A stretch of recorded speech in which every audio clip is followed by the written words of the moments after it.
எல்லா புகழும் இறைவனுக்கே. நம் அனைவர் மீதும் இறைவனின் சாந்தியின் சமாதானமும் உண்டாகட்டும். நம்மளுடைய ஹெவன்சி கவுன்சிலிங்கில் தொடர்ந்து நம்ம நிறைய விதமான விஷயங்களை பார்த்துட்டு வரோம்.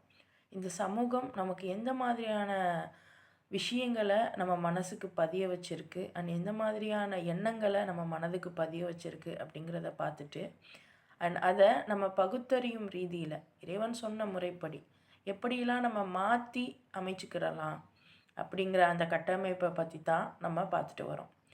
ஸோ அதில் இன்றைக்கி நம்ம பார்க்க போகிறது நம்மளுடைய ப்ரொஃபஷன்னா நம்மளுடைய தொழில். இறைவன் சொல்கிறான், உங்களுடைய தொழுகையை நிலைநாட்டுங்க, ஜக்காத்தை கொடுத்து வாருங்கள் அப்படின்னு சொல்லிகிட்டே இருக்கான். திருக்குறானில் நீங்கள் திரும்ப திரும்ப இந்த வார்த்தைகளை பார்க்க முடியும்.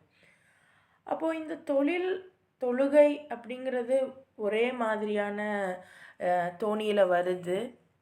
அண்ட் கண்டிப்பாக அந்த தொழில்ன்றது ஒன்று இருந்தால் தான், நமக்குன்னு ஒரு வருமானம் இருந்தால் தான் நம்மளால் ஜக்காத், அதாவது இஸ்லாமிய வரி அப்படிங்கிறத செலுத்த முடியும்.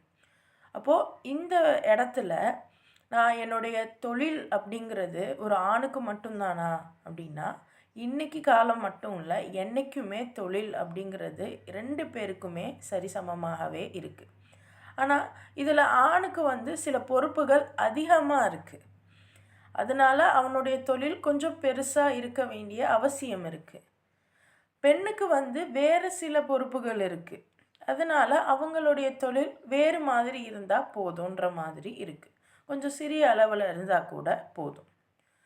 ஸோ முதல்ல யாருக்கு என்ன மாதிரியான தொழில் வேணும், என்ன மாதிரியான தொழிலை தேர்ந்தெடுக்கலாம் அப்படிங்கிறத இந்த சமூகம் எப்படி சொல்லி கொடுத்துருக்கு அண்ட் உண்மையாகவே எப்படி நம்ம தேர்ந்தெடுக்கலாம் அப்படிங்கிறத தான் இன்றைக்கி நாம் பார்க்க போகிறோம். ரெடியா? கரெக்ட். இப்போது ஒரு தொழில் அப்படின்னா அந்த தொழிலை நான் எனக்கான தொழில் என்ன அப்படின்னு பார்க்குறதுக்கு சில விஷயங்கள் இருக்குது.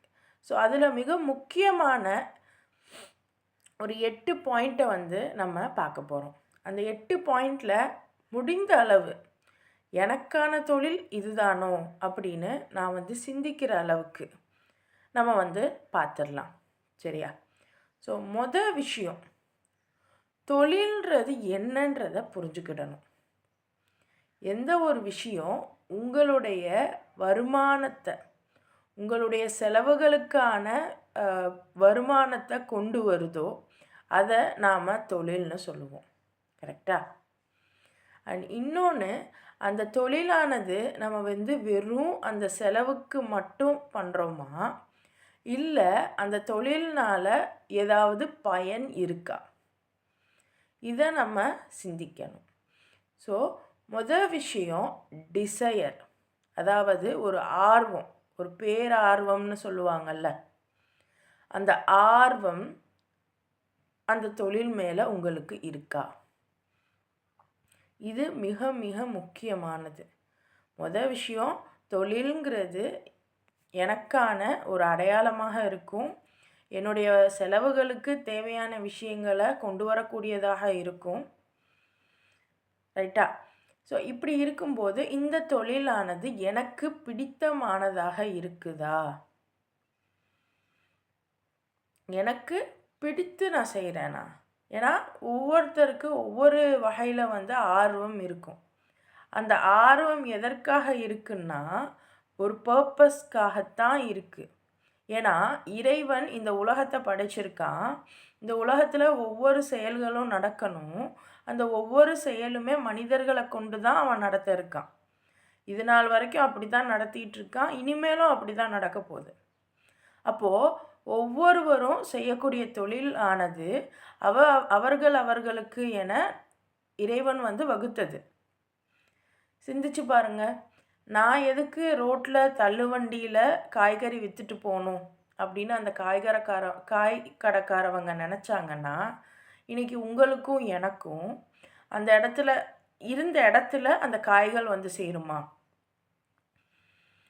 நான் எதுக்கு இந்த தண்ணி திறந்து விடுற வேலைக்கெல்லாம் போகணும் அப்படின்னு நினச்சாங்கன்னா, அப்போ நமக்கான தண்ணி கரெக்டாக அந்த இடத்துலேருந்து அந்த தண்ணி சேமிப்பு இடத்துலேருந்து அதை கரெக்டாக திறந்து விட்டால் தான், அந்த டைமுக்கு திறந்து விட்டால் தான் நமக்கான வீடுகளுக்கு தண்ணீர் வரும் இல்லையா? ஸோ இந்த மாதிரி சின்ன வேலைகளில் இருந்து பெரிய வேலைகள் வரைக்கும், நான் எதுக்கு வீடு இன்ஜினியர் ஆகி வீடு கட்டணும், இந்த ரோடெல்லாம் கட்டணும் அப்படின்னு நினச்சாங்கன்னா இன்றைக்கி அந்த ரோடு வீடு கிடைக்குமா? அப்போது விஷயம் என்ன அப்படின்னா, உண்மையாகவே யாரை கொண்டு இறைவன் அந்த வேலையை செய்ய வைக்கிறானோ அவங்களுக்குத்தான் அந்த ஆசைகளை கொடுப்பான். ஸோ இப்போ உங்கள் மனசில் இப்போது அது மட்டும்தான் ஒரு தொழில், விற்கிறது வாங்கிறது தவிர இந்த மாதிரி ப்ரொஃபஷனாக டாக்டர், இன்ஜினியர், இன்னும் கவுன்சிலர்ஸ், இந்த மாதிரி ப்ரொஃபஷன்ஸ் தான் வந்து ஒரு தொழில் அப்படின்னா இன்றைக்கி அப்படி கிடையாது. இந்த உலகத்தில் என்னென்ன தேவைகள் இருக்கோ அது எல்லாமே தொழில் தான். அப்போது இன்றைக்கி சூழலில் எனக்கு எனக்கு எதுவுமே தெரியாதுன்னு யாருமே சொல்ல முடியாது. ஏதாவது ஒரு ஆசைகள், ஏதாவது ஒரு ஆர்வங்கள் நம்மளுடைய மனதில் இருக்கும். சிலருக்கு கூடை பின்னுவாங்க, சிலர் எம்ப்ராய்டிங் போடுவாங்க, சிலர் வந்து நல்லா அழகாக சமைப்பாங்க. எல்லாருமே எல்லா வகையான உணவுகளும் நல்லா சமைச்சிட்றோமா? ஆனால் சிலர் அதை செய்வாங்க, ஹெல்த்தியாக சமைப்பாங்க. சிலர் அழகான முறையில் வீடை வந்து அலங்கரிப்பாங்க. இப்படி ஒவ்வொரு விஷயம் யார் யாருக்கு எது எது ஆர்வமாக இருக்கோ அது எல்லாமே உங்களுடைய தொழிலாக தேர்ந்தெடுக்கிறதுக்கு தகுதி வாய்ந்தது. அப்போது உங்களுக்கு தெரிஞ்சுக்க வேண்டியதெல்லாம், எனக்கு எந்த விஷயம் பிடிச்சிருக்கு அப்படிங்கிறத நீங்கள் சிந்திச்சு பார்த்து தெரிஞ்சுக்கிடணும். ஃபஸ்ட்டு பிடிச்சிருக்கான்னு மட்டும் பாருங்கள். எனக்கு பிடிக்கும் ஆனால் அது தெரியாது அப்படின்னாலும் கூட பரவாயில்ல. உங்களுக்கு பிடிச்சிருக்கா அப்படிங்கிறத பாருங்கள். ஏன்னா ஒரு தொழில் அதனுடைய பேசிக் விஷயமே அது உங்களுக்கு பிடிக்குதா, அது சார்ந்த விஷயங்கள் உங்களுக்கு பிடிக்குதா.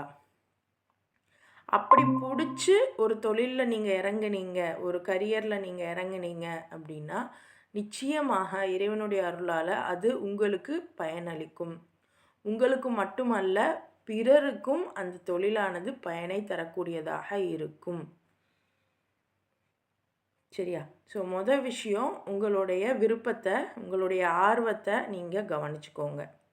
இப்போ ரெண்டாவது, இப்போ இந்த தொழிலானது எனக்கு இப்போது அவசியமா, இல்லை எனக்கு வந்து ஒரு ஆர்வத்தில் நான் இதை செய்ய போகிறேன்னா, இது ரெண்டாவது ஒரு விஷயம். இப்போ எல்லாருக்குமே சில ஆர்வங்கள் இருக்கும், அதே மாதிரி எல்லாருக்குமே சில பொறுப்புகளும் இருக்கும். அதை நம்ம மறுக்க முடியுமா?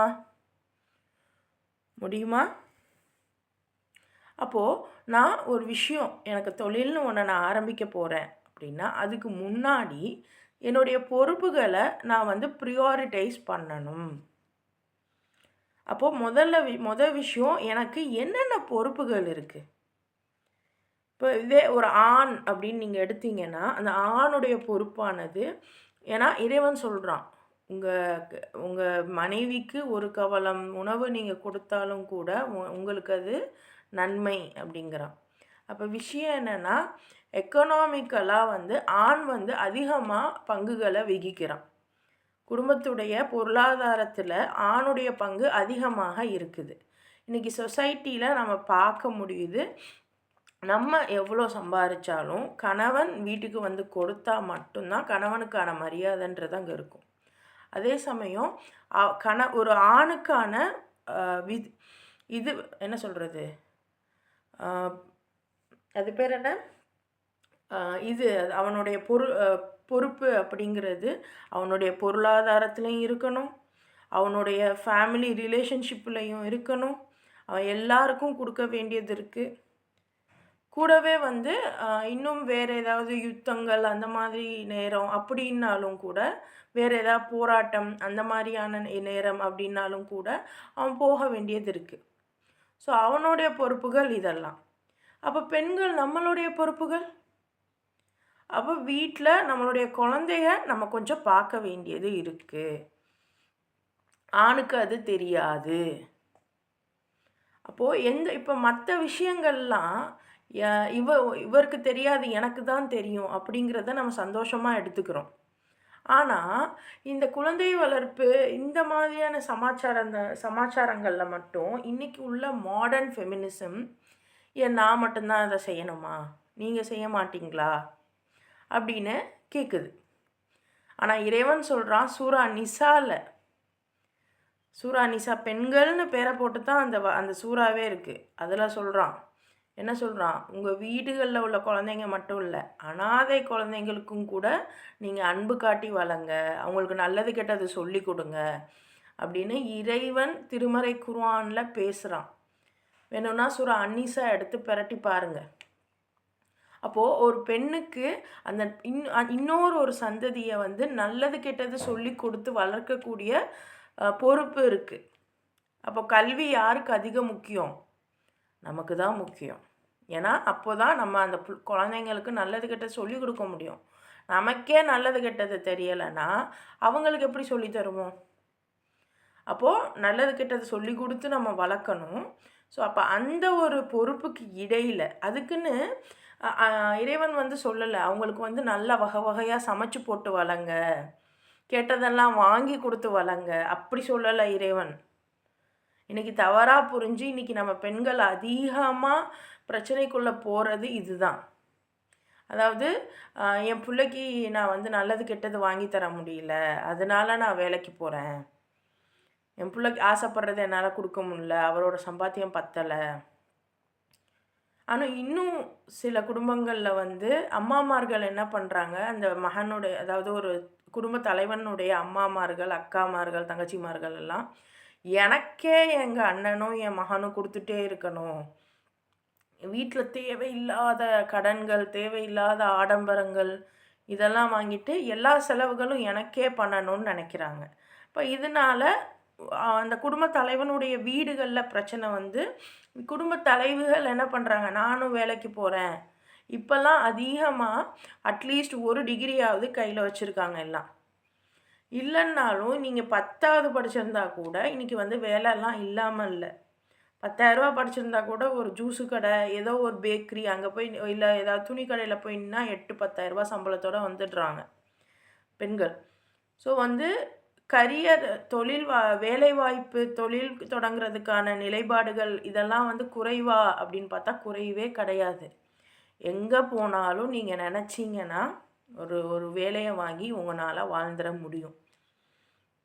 ஆனால் அதுக்கு முன்னாடி இப்போ ஏன்னா இன்றைக்கி சூழல் எப்படி இருக்குது, பிறந்த குழந்த 1 மாதம் 1.5 மாதம் உங்களுடைய அம்மாமார்கிட்ட கொடுத்துட்டு நீங்கள் வேலைக்கு போகிறீங்க. ஏன் உங்களுடைய அம்மாமாருக்கு வேறு ஆசைவாசங்கள் இருக்காதா?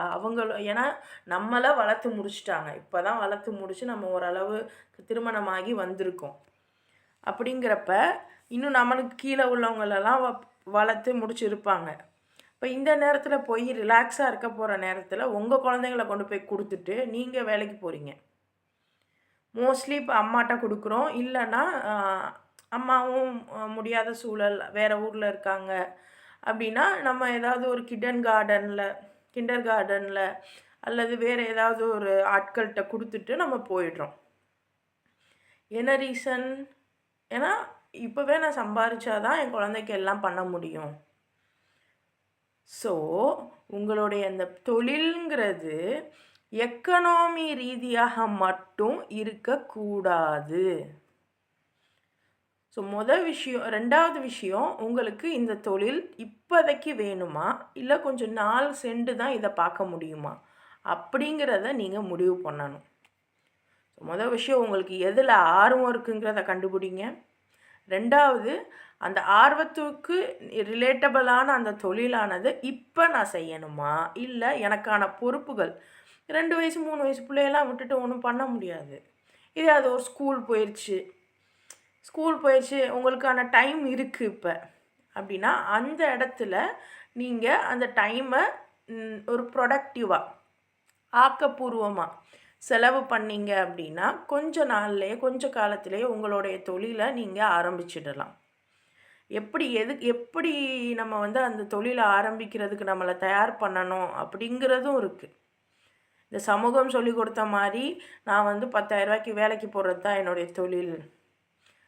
50,000 ரூபா 1,00,000த்துக்கு கூட வேலை இருக்குது. ஆனால் அது வந்து உங்களுடைய தொழில் இல்லை. சொல்கிறேன் வேலைனா என்னங்கிறதையும் சொல்கிறேன் இன்ஷா அல்லாஹ். ஸோ 2வது விஷயம், தேவையா, எப்போ தேவை, இப்போ தேவையா இல்லை சில நாட்கள் ஆகுமா அப்படிங்கிறத உங்களால் பிளான் பண்ண தெரியணும். 3வது விஷயம், உங்களுடைய செலவுகள். ஸோ நீங்கள் எதுக்கு செலவு பண்ணுறீங்க? இப்போ உங்கள் வீட்டில், ஏன்னா இது வந்து இப்போ ஆண் வந்து அவனுடைய இப்போ அந்த பணத்தை கொண்டு வர்றதுக்கு, இப்போ இது ஆண் தான் இதெல்லாம் செய்யணும், பெண் தான் இதெல்லாம் செய்யணும், இதுவே வந்து சமூகம் நமக்கு கட்டமைச்சு கொடுத்தது தான். இன்னும் நம்ம வந்து முழுசாக இறைவனுடைய வார்த்தைகள் நமக்கு தெரியலை, இதை ஒத்துக்கிட்டு தான் ஆகணும். இப்போ தானே குரான் நம்ம 10 ஆயத்துகள் 10 சாப்டர்ஸ் பார்த்துட்ருக்கோம். 10 சாப்டர் தான் பார்த்துருக்கோம், அதுக்கு மேலே இன்னும் இருக்குது, அதை நம்ம ஒத்துக்கிட்டு தான் ஆகணும். ஸோ இந்த விஷயமே இப்போ வரைக்கும் நம்ம பார்க்குறதே வந்து சமூகம் கட்டமைச்சு கொடுத்தது தான். அண்ட் அதே சமயம் நம்மளால் புரிஞ்சுக்க முடியும், ஆணுக்கு இதுதான் வரும், இது வராது, பெண்ணுக்கு இதெல்லாம் ஓகேவாக இருக்கும், இதெல்லாம் வராது அப்படிங்கிறது ஓரளவு நம்மளால் புரிஞ்சுக்க முடியும். ஸோ அப்படி இப்போது வெளியில் போய் வேலை பார்த்து சம்பாரிச்சிட்டு வராங்க அப்படின்னா அவங்களுக்கு டைம் இருக்காது. அப்போது குடும்ப செலவுகள் என்ன பண்ணலாம், யாருக்கு எவ்வளோ கொடுக்கணும், இதெல்லாம் யார் பார்ப்பா? வீட்டில் குடும்ப தலைவி தான் பார்ப்பாங்க. ஆனால் இன்றைக்கி கொஞ்சம் மாறுதலாக இருக்கத்தான் செய்யுது. ஆண் என்ன பண்ணுறான், நானே எல்லாம் செய்கிறேன், நானே செலவையும் பார்ப்பேன் அப்படின்னு சொல்லிட்டு இந்த பெண்ணை வந்து மதிக்கிறதே கிடையாது. அப்படியும் இருக்கத்தான் செய்கிறாங்க. இல்லைண்ணா நானும் வேலைக்கு போகிறேன், நீயும் வேலைக்கு போ, என்னோட இதை நீ கேட்காத, உன்னோட இதை நான் கேட்க மாட்டேன் அப்படின்னு இருக்காங்க. இல்லை 2 பேரும் வேலைக்கு போகிறாங்க, ஆணுடைய சம்பாத்தியத்தை வீட்டை பார்த்துக்கிறாங்க, பெண்ணுடைய சம்பாத்தியம் சேவிங்ஸில் இருக்குது அல்லது அவங்க வீட்டுக்கு போகுது. ஏன்னா நமக்கு இதுவும் சொல்கிறாங்க, அதாவது ஆண் தான் வந்து உங்களை பார்த்துக்கிறணும், நீங்கள் அவங்கள பார்த்துக்க தேவையில்லை அப்படின்னு சொல்கிறதன் விளைவு ஆண் அங்கே மூச்சு முட்டை சாகுறான். நம்ம என்ன பண்ணோம், நம்மளும் வேலைக்கு போயிட்டு எக்ஸ்ட்ரா ஆடம்பரங்களுக்கு நம்ம செலவு பண்ணுறோம். இப்படியும் சில வீடுகளில் நடக்குது. விஷயம் என்னென்னா, நீங்கள் எப்படி செலவு பண்ணுறீங்க, எதுக்கு செலவு பண்ணுறீங்கிறத கொஞ்சம் சிந்திங்க. அதான் நான் சொன்னேன் இல்லையா, பக்கத்து வீட்டுக்காரவங்க இவங்க வச்சுருக்காங்க அவங்க வச்சுருக்காங்கன்னு சொல்லிட்டு நம்மளும் அந்த பொருளை வாங்குறதுங்கிறது எவ்வளோ ஒரு முட்டாள்தனம். நம்ம யூஸ் பண்ணுறது என்னமோ ஃப்ரிட்ஜில் மாவு வைப்போம் அல்லது ஏதாவது ஒரு காய்கறி எதாவது வைப்போம், அட்லீஸ்ட் ஒரு கறி எதுவும் வாங்கினோம் அப்படின்னா ஒரு நாள் 2 நாள் வைப்போம். இவ்வளோ தான் நம்ம வைக்கவே போகிறோம். வீட்டில் 2 பேர் 3 பேர் தான் இருக்கிறீங்க அப்படின்னா ஒரு சின்ன ஃப்ரிட்ஜு போதும். ஆனால் இன்றைக்கி என்ன ஆகுது, இஎம்ஐ கிடைக்குதுன்னு சொல்லிட்டு இருக்கிறதுலே பெரிய ஃப்ரிட்ஜு. உங்களோட ஸ்பெண்டிங் எப்படி போகுது பாருங்கள். இறைவன் சொல்கிறான் செலவு பண்ணுங்க, ஆனால் தேவைக்கு செலவு பண்ணுங்கங்கிறான். அப்போது உங்களுடைய தேவைகள் எப்படி இருக்குன்னு சிந்திங்க. அண்ட் இது மட்டும் செலவு இல்லை, இப்போ நீங்கள் 15,000 ரூபாய்க்கு ஃப்ரிட்ஜு வாங்கியிருக்கீங்க அப்படின்னா அதே தரம் உள்ள ஃப்ரிட்ஜு 8,000 ரூபாய்க்கு கூட இருக்குது அப்படின்னா நீங்கள் 8,000 ரூபாய்க்கான ஃப்ரிட்ஜை தான் சூஸ் பண்ணணும். மீதி 6,000 ரூபாய் வேறு யாராவது, வேறு உங்கள் சொந்தங்கள்லையே அல்லது வேறு உங்களுக்கு தெரிஞ்சவங்கள், மொதல் விஷயம் உங்கள் சொந்தங்களை பார்க்கணும், இல்லைன்னா உங்கள் தெரிஞ்சவங்களை பார்க்கணும். அப்போ அவங்களுடைய வீட்டுக்கும் சில தேவைகள் இருக்கும், அதை நீங்கள் செய்யணும். அல்ல அதை தான் எதிர்பார்க்குறான். ஸோ விஷயம் என்னென்னா, கரெக்ட் அதுக்குன்னு எல்லாமே செய்யணும்னு இல்லை. அதுதான் திரும்ப திரும்ப சொல்கிறேன். ஒருத்தவங்க சொல்கிறாங்கன்னா அதை அப்படியே எடுத்துக்கிட்டு அப்படியே நம்ம செயல்படுத்தணுமா? கிடையாது. சிச்சுவேஷன் சூழல்களை நம்ம தான் பார்த்து புரிஞ்சுக்கிறணும். அதுக்கு தானே இறைவன் அறிவுங்கிறத கொடுத்துருக்கான். ஒருத்தவங்க சொல்கிறாங்கன்னா அது ஒரு பேசிக் ஐடியா, அதை நம்ம எடுத்துக்கிட்டு நம்ம லைஃப்பில் இருக்கிறதுக்கு எப்படின்னு யோசித்து நம்ம செயல்படுத்தணும். ஸோ எதற்காக நம்ம செலவுகள் செய்கிறோம் அப்படிங்கிறத பார்க்கணும். ஆசைப்படுதுன்னு சொல்லிட்டு எல்லாமே இன்றைக்கி குழந்தைங்களுக்கு வாங்கி கொடுக்கக்கூடியவர்களாக பெற்றோர்கள் இருக்காங்க. அப்படி தான் உங்களுக்கு வந்து உங்கள் பெற்றோர்கள் வாங்கி கொடுத்தாங்களா? அப்படி வாங்கி கொடுத்துருந்தாங்கன்னா நீங்கள் இவ்வளோ நல்லா இருந்திருக்க மாட்டீங்க. ஏன்னா ஒவ்வொரு பொருளுடைய அருமையும் அந்த குழந்தைக்கு தெரியணும். இந்த பொருள் எனக்கு கிடைக்கிறதுக்கு இவ்வளோ நாள் ஆகுது, இந்த மாதிரி என் வாழ்க்கையில் எதுவுமே எனக்கு கிடைக்கிறதுக்கு நாள் ஆகும் அப்படிங்கிறது புரிஞ்சாதான் இறைவன் என்ன சொல்கிறான், வெயிட் பண்ணுங்கங்கிறான். இறைவன் நல்லவர்களையே வெயிட் பண்ணுங்கங்கிறான். நம்மலாம் நல்லவர்கள் கேட்டகரியா இல்லை தீயோர்கள் கேட்டகரியானே தெரியலை. அப்படிங்கிறப்போ நம்ம நினைக்கிறதெல்லாம் உடனே எப்படி கிடைக்கும்? ஸோ அந்த அந்த நிதானத்தை நம்ம குழந்தைங்களுக்கு நம்ம கொடுக்குறோமா? ஒரு சின்ன டாயே கிடைக்காது, சில நேரங்கள் அது கிடைக்காம கூட போகட்டுமே, அதனால என்ன இப்போது? ஆனால் இன்றைக்கி இந்த சமூக வலைதளங்களும் மெயின்ஸ்ட்ரீம் மீடியாவும் என்ன பண்ணுது, குழந்தைக்காகத்தான் நம்ம வாழ்க்கை, குழந்தைக்காகத்தான் நம்ம வாழ்க்கைன்றதை திரும்ப திரும்ப சொல்லி சொல்லி நம்மளை நம்ப வைக்கிறான். குழந்தைக்காகலாம் ஒன்றும் நம்ம வாழ்க்கை இல்லை, நம்மளுடைய வாழ்க்கை வேறு, நம்மளுடைய வாழ்க்கை பர்பஸ் வேறு. புரிஞ்சுக்கிடுங்க. ஏன்னா இறைவன் சொல்கிறான், எல்லா மக்களுமே இறைவனுக்கு ஒன்று தான். உங்களுடைய குழந்தைகளுக்கும் உங்களுடைய பெற்றோர்களுக்கும் கூட இருக்கிறவங்களுக்கும் இறைவன் தான் சில அந்த நேசத்தை கொடுக்குறான். எதுக்காக அந்த நேசம் கொடுக்கப்படுது அப்படின்னா, ஒருத்தருக்கு ஒருத்தர் உதவிகரமாக இருந்துப்பீங்கன்னு. ஆனால் இன்றைக்கி என்ன ஆகுது, பெற்றோர்கள் கொடுத்துக்கிட்டே இருக்காங்க, குழந்தைங்க திரும்பி என்ன தராங்க, அதுக்குன்னு பணம் மட்டும்தான். எல்லாருமே கொடுக்கறது பணம் தான், வாங்குறதும் பணம் தான் கிடையாது, கிஃப்ட்டு தான் கிடையாது. என்கிட்ட இருக்கிறதுல பெஸ்ட்டு நான் கொடுக்குறேன், உங்ககிட்ட இருக்கிறதுல எது பெஸ்ட்டோ நீங்கள் எனக்கு கொடுங்க, குழந்தைங்க கொடுங்க. அப்போது என்ன பண்ணுறோம், என் பிள்ளை படிக்குது, அது படிக்காதங்க, ஃபோன் பார்த்துக்கிட்டு இருக்கோம், டிவி பார்த்துக்கிட்டு இருக்கோம், சும்மா உட்காந்துருக்கோம். ஆனால் அம்மா என்ன பண்ண நினச்சிப்பாங்க, என் பிள்ளை படிக்குது அப்படின்னு சொல்லிட்டு எல்லா வேலையும் இவங்க இழுத்து போட்டு செய்வாங்க. செஞ்சுட்டு நீ எதுக்கு தான் இருக்க, எல்லா வேலையும் நான் பார்க்குறேன், நீ எதுக்கு இருக்க அப்படின்ட்டு அந்த பிள்ளைய திட்டவும் செய்கிறது. ஆமாம், அந்த பிள்ளை என்ன பண்ணியிருக்கணும், சரி அம்மா நீங்கள் வேலை பார்க்குறீங்களா, நானும் ஏதாவது பண்ணுறேன் அப்படின்னு போய் நிற்கணும். ஸோ அம்மா மட்டுமே நமக்கு கொடுத்துக்கிட்டே இருக்காங்க, நம்ம என்ன கொடுக்குறோம்? இது சின்ன பிள்ளைக்கே எப்படின்னா, இன்றைக்கி பெரியவங்க அம்மாவை கூப்பிட்டு வீட்டில் வச்சுக்கிட்டு குழந்தைங்கள பார்த்துக்க சொல்லிட்டு நீங்கள் வேலைக்கு போகிறீங்க, போயிட்டு வரக்கூடிய சம்பாத்தியம் உங்கள் ஃபேமிலிக்கு தான், உங்கள் அம்மாவுக்கு என்னங்க? சீரியஸாக இந்த மாதிரியான அம்மாக்கள்லாம் இந்த ஜெனரேஷனோட முடிஞ்சிச்சு. நீங்கள்லாம் அம்மாவானீங்கன்னா எப்படி இருக்குமோ தெரியலை. ஏன்னா அந்தளவுக்கு நம்ம இன்றைக்கி ரொம்ப சுயநலமாகத்தான் இருக்கும். நிறைய பேரை நான் பார்க்குறேன். எனக்கு சில நேரங்களில் தோணும், என்ன இவ்வளோ மோசமாக இருக்காங்க அப்படின்னு. இப்போ மேபி என்னோடய ஃப்யூச்சர் எப்படி இருக்க போது தெரியல. ஆனால் நான் சொல்கிறேன், என்னால் முடிஞ்ச வரைக்கும் நானே பார்த்துப்பேன். ஏன்னா இன்றைக்கி நீங்கள் உங்கள் அம்மாட்ட கொடுத்து உங்கள் குழந்தைங்கள வளர்த்தீங்கன்னா, நாளைக்கு உங்கள் அம்மாவை தான் அம்மாவாக பார்க்கும் அந்த குழந்தை. உங்களை நீங்கள் எவ்வளோ பணம் காசு கொடுத்தாலும் அந்த குழந்தைக்கு நீங்கள் தேவைப்படவே மாட்டீங்க. அப்போது நீங்கள் வருத்தப்படுறதுக்கு எதுக்கு நம்ம செலவு பண்ணுறோம், எதுக்கு நம்ம தொழில் செய்கிறோங்கிறத கொஞ்சம் யோசிச்சுக்கிருங்க. ஸோ இது ஒன்று இருக்குது. 4வது விஷயம், உங்களுடைய கோல், உங்களுடைய விஷன், இதுதான் ரொம்ப ரொம்ப முக்கியம். நான் ஒரு தொழில் பண்ண போகிறேன், அந்த தொழிலுடைய நோக்கம் என்ன, அது ரொம்ப ரொம்ப முக்கியம். நம்மளுடைய ஸ்பரிசம் குழுமத்தில் கூட நிறைய தொழில் அதிபர்களை கூப்பிட்டு வச்சு நம்ம பேசிகிட்டு இருந்தோம். திரும்பவும் அதை நான் ஸ்டார்ட் பண்ணுறேன் இன்ஷா அல்லாஹ். ஸோ முடிஞ்ச அளவு அவங்களுடைய தொழில்களை, அவங்களுடைய அந்த ப்ரொஃபஷன்ஸை கையில் வச்சிட்டு இருக்கக்கூடிய சகோதரிகளை நம்ம பார்த்தோம். அப்போது அவங்களுடைய எண்ணங்கள், அவங்களுடைய கோல்ஸ் எல்லாம் என்னவாக இருந்துச்சு, என்னால் இந்த சமூகத்துக்கு ஒரு பயன் இருக்கணும், அது ரொம்ப முக்கியம். அந்த பயன் அப்படிங்கிறது நான் ஒரு டீச்சர் ஆனால் தான் பயன், நான் ஒரு போலீஸ் ஆனால் தான் பயன், நான் ஒரு இன்ஜினியரு, இந்த மாதிரி நான் பெருமைப்பட்டுக்கக்கூடிய ஃபீல்டில் இருக்கிறது மட்டும்தான் பயன், நான் ஒரு டாக்டர் ஆனால் தான் பயன் அப்படின்னு நீங்கள் நினச்சிங்கன்னா அப்படி கிடையாது.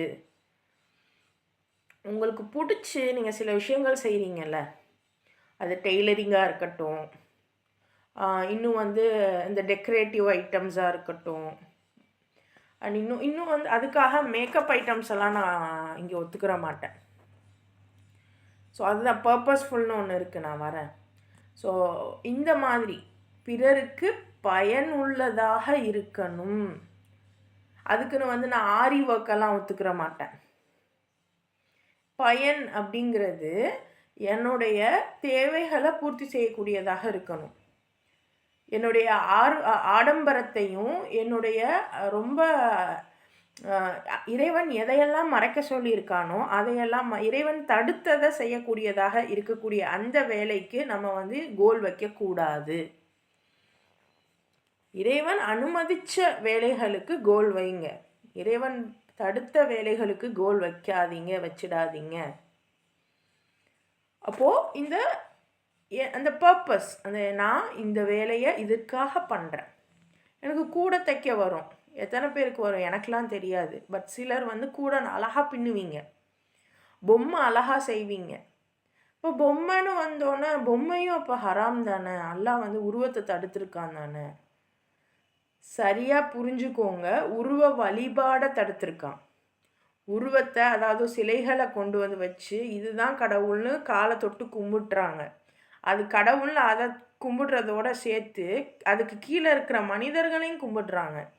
இதை இறைவன் தடுத்துருக்கான். அதுதான் பகுத்தறிவோடு கொஞ்சம் சிந்திக்கணும். எடுத்தோடனே எல்லாத்தையும் இறைவன் தடுத்துட்டான்னு சொல்லிடக்கூடாது, சொல்லிடவும் முடியாது. இறைவன் சில விஷயங்களை அனுமதிச்சிருக்கான். ஸோ இந்த மாதிரி நிறைய விஷயங்கள். ஸோ சில விஷயங்கள் உங்களுக்கு இப்போ டவுட் வருது. பொம்மை தயாரிக்கிறது உருவமாக இருக்குது, அதை நம்ம செய்யலாமா வேணாமா, உங்களுக்கு டவுட் வருதுன்னா பரவாயில்ல, நீங்கள் செய்ய தேவையில்லை. பட் அது ரிலேட்டடாக வேறு ஏதாவது நீங்கள் செஞ்சு நீங்கள் வந்து உங்கள் தொழிலை நீங்கள் ஸ்டார்ட் பண்ணலாம். உங்களுக்கு சந்தேகம் இருக்கக்கூடிய விஷயங்களில், மனம் அமைதி தராத விஷயங்களில் நீங்கள் நுழைய தேவையில்லை. ஆனால் உங்களுக்கு சந்தேகம் இல்லாமல் உங்களால் முடியும். பட் அதுக்கு சில பயிற்சிகள் தேவைப்படணும். அதெல்லாம் நான் கீழே சொல்கிறேன், அடுத்தடுத்து நான் சொல்கிறேன். ஸோ உங்களுக்கான அந்த எண்ணம், அந்த நோக்கம், அதை நீங்கள் சரிவர சிந்திச்சுக்கிடணும். அந்த நீங்கள் செய்யக்கூடிய அந்த தொழிலுடைய நோக்கம் பிறருக்கு உதவக்கூடியதாக, பயனளிக்கக்கூடியதாக இருக்க வேண்டும். உங்களுடைய கோல்ஸ் அண்ட் விஷனை வந்து சரி பண்ணிக்கோங்க. அது வந்து எந்த மாதிரி வேணால் இருக்கலாம். இதாவது ரொம்ப பெரிய ப்ரொஃபஷன் தான் அப்படின்னு இல்லை, சரியா? அண்ட் அடுத்தது 5வது எக்கனாமி. ஸ்பெண்டிங் சொன்னீங்க, திருப்பி என்ன அதே பொருளாதாரத்தை சொல்கிறீங்க? ஆமாம், என்னுடைய ஸ்டேட்டஸ் வரணும், நான் நல்ல நிலைமைக்கு போகணும் அப்படிங்கிறதுக்காக மட்டும் நீங்கள் ஒரு தொழிலை தொடங்கிடாதீங்க. இன்றைக்கி அந்த மாதிரி நான் பெரிய லெவல் வரணும் அப்படிங்கிற அந்த பேராசையில் போன பலர் என்ன ஆகுறாங்க, தொழில்களில் வந்து நேர்மையாக இருக்க முடியலை, மொதல் விஷயம். அடுத்து வந்து சில இழப்புகளை ஏற்றுக்க முடியலை, நொடிஞ்சு போயிடுறாங்க. சில ஒரு தொழில் அப்படின்னா அதில் லாபமும் இருக்கும், நஷ்டமும் இருக்கும். அந்த லாப நஷ்டத்தை ரெண்டத்தையுமே பொறுத்து கொள்ளக்கூடிய அந்த மனப்பக்குவம் வேணும்.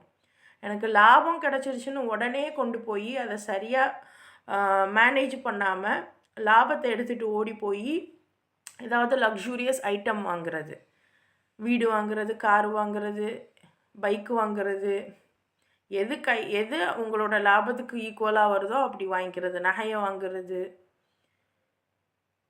ஏன் அந்த லாபத்தை வச்சு அடுத்து என்ன பண்ணுறதுன்னு யோசிக்காமல் இப்படி பண்ணுறது. இல்லை நஷ்டமாயிடுச்சுன்னா நஷ்டமாயிடுச்சுடா அப்படின்ட்டு இன்னும் என்ன சொல்கிறது, என்னென்ன தவறான முடிவுகள் எடுக்க முடியுமோ எல்லாம் எடுத்துடுறது. பட் நீங்கள் தொழில்னு வந்துடுச்சுன்னா லாபம் நஷ்டம் ரெண்டத்தையுமே பொறுத்து சகிச்சு நிதானமாக இருக்கக்கூடிய அந்த நிலையில் நீங்கள் இருந்தால் மட்டும்தான் உங்களுடைய தொழிலை வெற்றிகரமாக கொண்டு செலுத்த முடியும். ஸோ உங்களுடைய பொருளாதாரத்தை நீங்கள் அதிகமாக கவனம் செலுத்தணும். 6வது பாருங்கள், பர்பஸ். அதனுடைய ஒரு மெயின் விஷயம், தீம் என்ன, எதற்காக இந்த தொழில் அப்படின்னா அந்த நீங்கள் செய்யக்கூடிய தொழிலானது உங்களுக்கும் நலவு தரணும், உங்களுக்கும் நலவு தரணும், பிறருக்கும் நலவு தரணும். அந்த நலவு அப்படிங்கிறது, நலன் அப்படிங்கிறது இறைவன் சொன்ன முறைப்படி இருக்கணும். அப்போ நீங்கள் ஒரு ஒரு விஷயம் உங்களுக்கு ஆர்வம் வருது அப்படின்னா அதை இந்த இடத்துல ஃபிட் பண்ணி பாருங்கள். இப்போ நான் இது செய்ய போகிறேன் அப்படின்னா எனக்கு இது பெனிஃபிட்டா, டிக்கு. பிறருக்கு அது பெனிஃபிட்டா, டிக்கு. இது இறைவன் சொன்னது தானா? முதல்ல பெனிஃபிட்டை பார்க்குறதுக்கு முன்னாடி இறைவன் இதுக்கு ஓகேவா, இது செஞ்சால் இறைவனுக்கு பிடிக்குமா அப்படிங்கிறத முதல்ல டிக் பண்ணிவிட்டு அதுக்கடுத்து எனக்கு சரி வருமா, அவங்களுக்கு சரி வருமாங்கிறத பார்த்துக்கிருங்க. ஏன்னா இன்றைக்கி அதிகமாக இந்த மேக்கப் இண்டஸ்ட்ரீஸில் இருக்கிறது நம்ம பெண்கள் தான், முஸ்லீம் பெண்கள் தான். இறைவன் எதை தடுத்திருக்கானோ, ஏன்னா நீங்கள் சொல்லலாம் மேக்கப் ஒன்றும் தடுக்கலை, ஆனால் அலங்கரிச்சுட்டு மற்ற ஆண்கள் முன்னாடி இருக்கிறத தடுத்திருக்கானா இல்லையா? தடுத்திருக்கானா இல்லையா? அப்போது இந்த மேக்கப் அப்படிங்கிறது என்ன, எதுக்காக? திருமணத்துக்கு தான் பண்ணுறோம். திருமணம் வந்து உங்கள் ஹஸ்பண்டோட மட்டும் நீங்கள் இருக்க போகிறீங்களா அந்த நாள் முழுக்க அப்படின்னா கிடையாது. எத்தனையோ பேர் வருவாங்க, போவாங்க, ஃபோட்டோஸ் எடுப்பாங்க. ஒரு சிலரை தவிர பலர் என்ன பண்ணுறாங்க, அந்த மேக்கப் எனக்கு தெரிஞ்சது எவ்வளோலாம் எனக்கு தெரியல, பட் என் ஃப்ரெண்டுக்கு போட்டப்போ நான் பார்த்தேன். ஒரு 8,000 ரூபாவோ 10,000 ரூபாவோ, நான் சொல்கிறது ஒரு 3 வருஷத்துக்கு முன்னாடி. அது கிராமம், அங்கேயே 10,000 ரூபா அப்படின்னா இப்போது எவ்வளோவா இருக்குது? நம்ம பிள்ளைங்க தான் போடுது, அண்ட் அதில் நல்ல வருமானம் வருது. அப்போது இப்போ மேக்கப் அப்படின்னு எடுக்கும்போது எனக்கு வருமானம் வருது, அவங்களுக்கு அழகாக இருக்குது, ஆனால் நல்லா தடுத்துருக்கானே, அது தப்பு தானே? ஸோ இந்த மாதிரியான இது இல்லாமல் பர்பஸ்ஃபுல்லாக போங்களேன். அந்த மேக்கப் எனக்கு அப்போது அவ்வளோ க்ரியேட்டிவாக நான் இருக்கேன் அப்படின்னா வேறு ஏதாவது பண்ண பாருங்கள். அதுக்குன்னு மேக்கப் போடுறது ஈஸியான வேலைன்னு நான் சொல்ல மாட்டேன், அது கஷ்டம்தான், அது கஷ்டம்தான். அப்போது மருதாணியும் பார்த்தீங்கன்னா இறைவன் என்ன சொல்கிறான், உங்களுடைய கைகள் இவ்வளோதான் தெரியணும் அப்படிங்கிறான். ஆனால் நம்ம என்ன பண்ணுறோம், முழு அந்த ஃபுல் கையுமே மருதாணி போட்டுக்கிறோம். ஆனால் அது கூட வந்து ஒவ்வொருத்தவங்களுடைய இது, ஏன்னா நீங்கள் முழுசாக நீங்கள் காமிக்க போகிறீங்களா இல்லையா, அதெல்லாம் உங்களுடைய இது.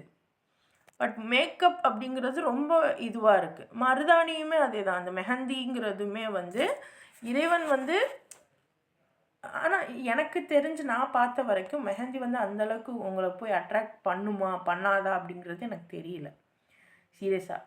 அதுவும் வச்சாதானே தெரிய போகுது நமக்கு. ஸோ அதை பற்றின அவேர்னஸ் எனக்கு இல்லைங்கிறதுனால அதையும் நீங்கள் செய்யக்கூடாதுங்கிறத நான் சொல்லலை. அதே மாதிரி தான் மேக்கப்புமே உங்கள் இறைவன் அனுமதிச்சிருக்கானான்னு செக் பண்ணிக்கோங்க, முடிஞ்சு போச்சு. எந்த வேலையாக இருந்தாலும் சரி, ரைட். இப்போது அடுத்து வேலை அப்படின்னு வருதுல்ல, அந்த வேலையோடைய ரியாலிட்டியை பற்றி நான் சொல்லணும். அது என்ன ரியாலிட்டி? குரான்லலாம் அடிமைகள்னு இறைவன் பேசுகிறான்ல, அதாவது சுதந்திரமானவங்களுக்கு ஒரு சில சட்டங்கள், அடிமைகளுக்கு அந்த சுதந்திரமானவங்களோட பாதி தான் சட்டமாக இருக்கும். இப்போது ஏதாவது ஒரு தப்பு செஞ்சுட்டாங்க அப்படின்னா சுதந்திரமானவங்களுக்கு ஒரு தண்டனைனா அதில் பாதி தான் அடிமைகளுக்கு தண்டனையாக இருக்கும். அப்போ இந்த அடிமைகள் யாருன்னு நான் ரொம்ப சிந்திச்சு பார்த்துட்டேன், தேடியும் பார்த்துட்டேன்.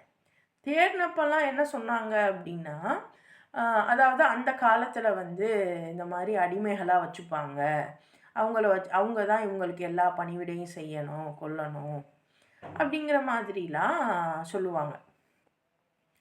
உண்மையாகவே யாரெல்லாம் சம்பளத்துக்கு போகிறீங்களோ அவங்கெல்லாம் இன்றைக்கான அடிமைகள். பேர் தான் மாறுது, அதாவது இங்கிலீஷில் எம்ப்ளாயி, தமிழில் வந்து அடிமை, அவ்வளோதான். அப்படின்னா எனக்கான வேலையை நீங்கள் செய்யணும், இப்போலேருந்து இப்போ வரைக்கும் செய்யணும். ஆனால் இன்றைக்கெல்லாம் வந்து இப்போ 8,000 வேலையாக இருந்தாலும் சரி, 50,000 வேலையாக இருந்தாலும் சரி, என்ன ஆகுது அப்படின்னு பார்த்தீங்கன்னா, 10 மணி நேரம் ஆஃபீஸ்லேயே வேலை பார்க்குறாங்க. வீட்டுக்கு வந்தும் ஃபோனில் வேலை பார்க்குறாங்க. சீரியஸாக என்னோட ஃப்ரெண்டு வேற ஒரு பொண்ணு, அந்த பொண்ணு வந்து பேங்க்கில் வேலை பார்த்துச்சு. அவள் என்கிட்ட கவுன்சிலிங் வரா. பௌரி எனக்கு கவுன்சிலிங் கொடு, கண்டிப்பாக வேணும் அப்படின்ட்டு வரா. என்னாச்சு அப்படின்னா, இந்த மாதிரி அந்த அந்த 1 மணி நேரம் கவுன்சிலிங் கூட அந்த பொண்ணால் அட்டன் பண்ண முடியல. ஃபோன் வந்துட்டே இருக்கு. யாரும்மா ஃபோனு அப்படிங்கிறாங்க ஆஃபீஸ்லேருந்து. அவளோட ஒர்க்கிங் டைமே காலைல 9 டு சாயந்தரம் 6 வரைக்கும் இருக்குது. 6 மணிக்கு மேலே அவளுடைய பர்சனல் வேலையை பார்க்க வந்தாலும் ஃபோன் வந்துட்டே இருக்குது. அவளோட பர்சனல் வேலையுமே பார்க்க முடியல. இது திருமணத்துக்கு முன்னாடி அந்த பெண்ணோட நிலை. இப்போ திருமணத்துக்கு முன்னாடி அப்படிங்கிறப்போ பெரிய கமிட்மெண்ட்ஸ் இருக்காது. ஆனால் திருமணத்துக்கு அப்புறம் அப்படிங்கிறப்போ கண்டிப்பாக எவ்வளோ கமிட்மெண்ட்ஸ் இருக்கும். அப்போவும் இந்த மாதிரி வேலைகள் சொல்லப்படுது அப்படின்னா இது அடிமை இல்லாமல் வேற எப்படி? ஸோ இப்போ இன்னைக்கு காலகட்டத்தில் நம்ம தான் புரிஞ்சுக்கிடணும். அப்போ இந்த ஜாபுங்கிறது எந்த மாதிரி, இந்த ஜாபுக்கு தான் நம்ம குழந்தைங்கெல்லாம் ரெடி பண்ணி அனுப்பிக்கிட்டே இருக்கோம். நான் ஏதாவது பிஸ்னஸ் பண்ணுறேன்னு சொன்னால் கூட பிஸ்னஸாக நெவர், நீ வேலைக்கு மட்டும் போ அப்படின்னு சொல்லிட்டு அவங்கள வந்து தொடர்ந்து அந்த வேலையிலே இருக்க வச்சு மரணிக்கவும் வச்சிடுறோம். இறைவன் பாதுகாப்பானாக. அப்போது இந்த ஜாபுடைய ரியாலிட்டியை நம்ம புரிஞ்சுக்கிடணும். அப்போ அதுக்குன்னு நான் வேலைக்கே போகக்கூடாதா? எடுத்தோடனே பிஸ்னஸ் பண்ணிடணுமா? அதுவும் முடியாது. ஏன்னா ஒரு விஷயத்தில் எனக்கு அனுபவம் இல்லாமல் பக்குவம் இல்லாமல் நான் எப்படி இறங்க முடியும்? ஒரு தொழில் அப்படிங்கிற அந்த தொழில்னால் என்னன்னே தெரியாமல் நான் எப்படி இறங்குவேன்? அப்போது நீங்கள் ஜாப் போகணும்.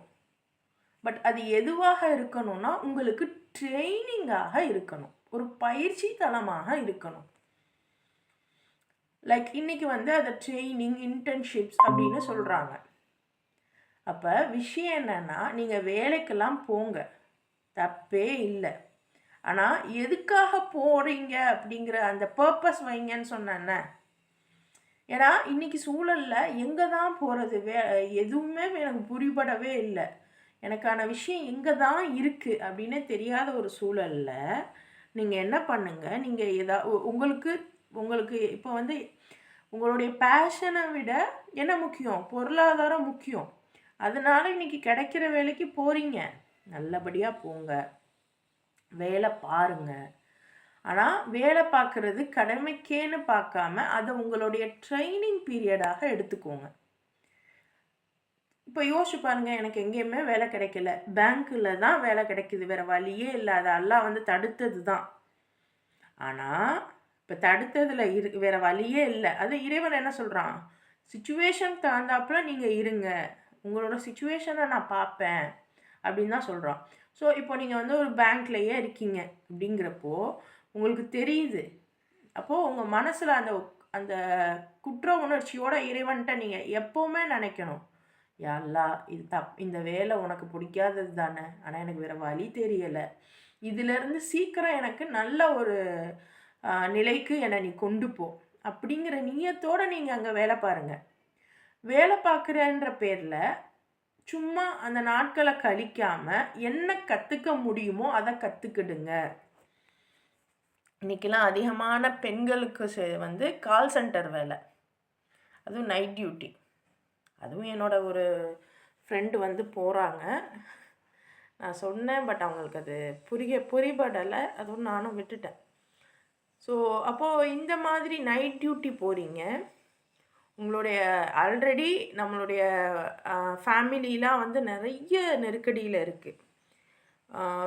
எல்லா உறவுகளும் வந்து அளவுக்கு மீறி உரிமை எடுத்துக்கிட்டு கணவன் மனைவிக்குள்ள டிஸ்டன்ஸை அதிகப்படுத்துகிறாங்க. பத்தாததுக்கு இப்போ நைட் டியூட்டி வேற போகிறீங்க அப்படின்னா என்ன மிஞ்சும், என்ன கிடச்சிரும் கடைசியில்? அப்போது அதுவும் அந்த கால் சென்டரில் போய் நீங்கள் என்ன கற்றுக்கிருவீங்க? ஸோ எனக்கு வேறு வழியே இல்லைன்னு நீங்கள் எங்கே போனாலுமே அங்கே ஏதாவது கற்றுக்க முடியுதா பாருங்கள். அது எந்த வேலையாக இருந்தாலும் சரி, எந்த வேலைக்கு நீங்கள் போனாலும் சரி.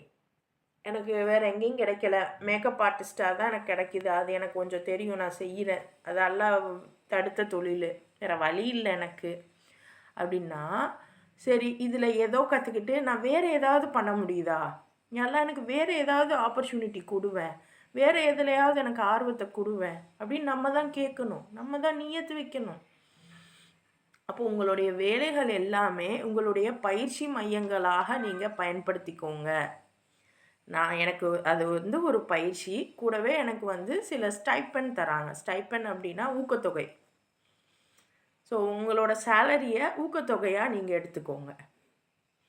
ஸோ இப்படி நீங்கள் தொடர்ந்து அதில் நல்ல தேர்ச்சி பெற்றதாக உங்களுக்கு நம்பிக்கை வருது, உங்களுக்கு ஒரு ஐடியா கிடைக்கிது அப்படின்னா, அதுக்குன்னு எனக்கு சிலர் வந்து கிடைக்கவே கிடைக்காது, இதில் அடுத்த பொசிஷன், இதில் அடுத்த பொசிஷன், அடுத்த பொசிஷன் அப்படின்னு அதே கம்பெனிக்குள்ளே சுற்றுவாங்க, அல்லது வேறு கம்பெனியில் போய் மாறி அடுத்தடுத்த பொசிஷன் அப்படின்னு போவாங்க.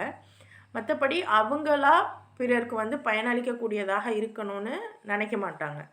ஏன்னா காசு, ஏன்னா நமக்கு பொருளாதாரம் தானே முக்கியம். ஸோ இப்போ புரியுதா, நான் சம்பாதிக்கிறேன், ஜாப் போகிறேன், அதை நான் அடிமையாக தான் போகிறேன், போனாலும் அந்த காசை நான் கரெக்டாக சேமித்து கரெக்டாக செலவு பண்ணி நான் சேமித்து கரெக்டாக வச்சுருந்தேன் அப்படின்னா இந்த அமௌண்ட்டை நம்பி நான் தொழிலில் இறங்குவேன். ஸோ உண்மையான ப்ரொஃபஷன் அப்படிங்கிறது ஆண்டர்ப்ரனர்ஷிப், அதாவது பிஸ்னஸ், எனக்கான ஒரு தொழில், எனக்கான ஒரு தொழில், அதாவது நான் உரிமையோட, என்னுடைய உரிமையில் நான் உரிமையாளராக இருந்தபடி ஒரு சின்ன தொழிலோ பெரிய தொழிலோ. ஸோ அதனால தான் அதிகமாக என்கிட்ட வந்து ப்ரொஃபஷனல் கவுன்சிலிங் வரவங்க, கரியர் கவுன்சிலிங் வரவங்களுக்கு நான் அதிகமாக சொல்கிறது இதுதான். நீங்கள் எது வேணால் பண்ணுங்கள், ஆனால் ஸ்க்ராட்சிலேருந்து பண்ணுங்கள். நீங்கள் வேலைக்கே போனாலும் உங்களுக்கு அதை ட்ரெயினிங்காக பயன்படுத்திக்கோங்க. அதிலேயே மூழ்கிடாமல் எவ்வளோ முடியுதோ அவ்வளோ ட்ரெயினிங் எடுத்துக்கோங்க. அதை வச்சு நீங்கள் உங்களோட பிஸ்னஸை ஸ்டார்ட் பண்ணுங்கள். ஸோ இதைத்தான் நம்ம எப்போவுமே சொல்லுவோம், இதைத்தான் இன்றைக்கும் நம்ம சொல்கிறோம். ஸோ இப்படி நம்ம இருந்தோம் அப்படின்னா நம்மளுடைய வாழ்க்கை வளமாக மாறும். ஸோ இந்த இப்போ நான் சொன்ன ஒவ்வொரு இதுக்குமே இந்த சமூகம் உங்களுக்கு எப்படி சொல்லி கொடுத்துருக்குங்கிறத செக் பண்ணுங்கள், நீங்கள் எப்படி மாற போகிறீங்கிறதையும் செக் பண்ணுங்கள். ஸோ இவங்க வந்து எப்போ பாரு தொழில்னு சொல்கிறாங்க, நான் கண்டிப்பாக வேலையை பார்த்தே ஆகணுன்றதெல்லாம் விஷயமே இல்லை. ஆனால் சும்மா இருக்கிற நேரத்தில் அதே மாதிரி இறைவனுக்காக தாவா பண்ணுறது தான் வந்து சரியானதுன்னு கிடையாது. வாய் சொல்ல விட செயல்கள் அதிக தாவாவாக கொடுக்கும். யோசிச்சு பாருங்கள், நீங்கள் வந்து ஒரு கேக் செஞ்சு விற்கிறீங்கன்னு வச்சுப்போம், மற்றவங்க செய்கிறத விட நீங்கள் உங்களுடைய இறைவனை எப்படி நீங்கள் கொடுக்கலாம் அப்படின்னா, நேர்மையாக நீங்கள் நடந்து கொள்ளும்போது, உங்களுடைய பிஸ்னஸில் நீங்கள் நேர்மையாக நடந்து கொள்ளும்போது அந்த இடத்துல வந்து உங்களுடைய அந்த இறைவனை வந்து அங்கே பேசுவாங்க. ஓ இவங்க பாருங்கள் எவ்வளோ நேர்மையாக இருக்காங்க. நம்ம இது எத்தனை பேர் உண்மையாகவே முஸ்லீம்களுடைய கடைகளுக்கு போகாமல் வேறு ஆட்களுடைய கடைகளுக்கு போய் ஜாமான்கள் வாங்குகிறோம்? ஏன்னா இவங்க அதிக விலை வைக்கிறாங்க, பொருட்கள் தரமாக இல்லை அப்படின்னு சொல்லக்கூடிய அளவுக்கு இன்றைக்கி நம்ம மாறிட்டோம். ஒரு சிலர் மாஷா அல்லாஹ் ரொம்ப நேர்மையாக இருக்காங்க, அவர்களுக்கு இறைவன் கூலி தருவானாக. ஆனால் நேர்மை அற்றவர்கள், மற்றவங்க நேர்மை இல்லாமல் இருந்தால் கூட பரவாயில்ல, ஒரு இஸ்லாம் புரிந்தவர்கள் தெரிந்தவர்களே நேர்மை இல்லாமல் இருந்தால், அப்போது நம்மளுடைய நேர்மை தான், நம்மளுடைய ஒழுக்கம் தான் நம்மளுடைய தொழிலை வந்து இங்கே காமிக்க போகுது. அதுவே இறைவனுடைய தாவா தான். ஏன்னா நீங்கள் செய்கிறது பிறருக்கு பயனளிக்குது. உங்களோட கூடையை வச்சு அவங்க யூஸ் பண்ணுறாங்க, உங்களுடைய பேக்கை வச்சு அவங்க யூஸ் பண்ணுறாங்க, நீங்கள் தச்சுத்தர துணியை போட்டு அவங்களுடைய உடலை மறைச்சிக்கிறாங்க. இப்போ இதெல்லாம் தானே அல்லாஹ்வுடைய நன்மை, இதெல்லாம் தானே நம்ம இறைவன் வந்து எதிர்பார்க்குறான்.